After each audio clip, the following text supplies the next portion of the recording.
The aim of the triage car is to provide quick and accurate mental health assessments to work directly with the police for any mental health related jobs.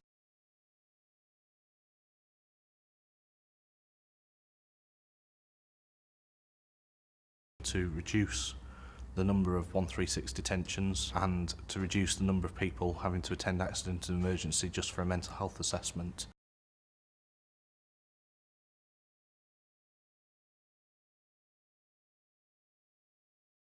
It's also been to improve the working relationship between mental health services and the police, to improve the way the police deal with the jobs that come to them and improve the service that's available to the people in crisis at that point in time.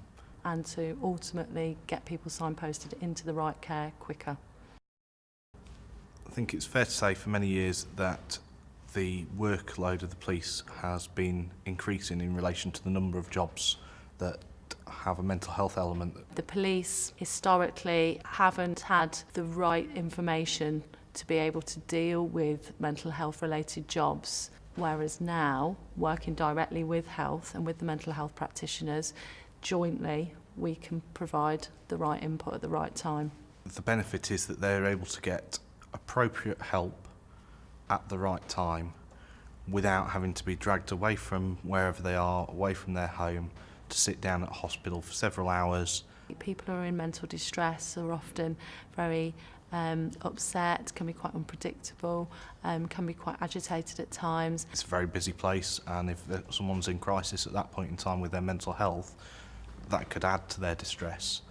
When a job comes in, the mental health nurses can look onto the health computer to see if people are known and actively involved with services, or whether they've got a history of contact with mental health services. Combine that with what we know from the police, and often we're able to resolve the job over the phone by talking it through and finding a solution that's satisfactory to everyone. And if we're not able to resolve it in that way, then we also have the ability to go out and do a mental health assessment at the location where the person is. We, as mental health practitioners, are the gatekeepers of inpatient beds to the Bradgate unit, so we could admit directly if the person requires an acute bed on an inpatient ward. We can also refer people directly into the home treatment service if they require immediate intervention through the home treatment team. We can also refer on to longer term services if necessary, directly without people having to be advised to go and see their GP to do that, which could take obviously a lot longer. There's a lot of people don't necessarily need crisis team help, but don't know where they do need to go for help, and we're able to signpost and direct that early on. For the police, it's been fantastic.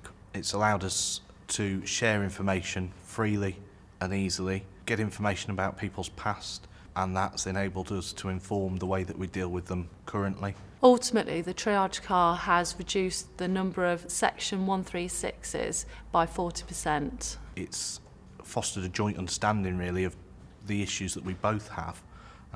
When we've been sat working in isolation before, it's very difficult to see it from the other point of view until you're actually working together in the same position.